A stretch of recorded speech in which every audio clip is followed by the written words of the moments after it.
In this video, I will show you how to change the language in Mobile Legends.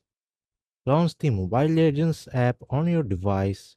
Wait for the game to fully load until you reach the main lobby. Locate the gear icon in the top right corner of the screen. Tap on it to open the settings menu. In the settings menu, scroll down to find the language tab.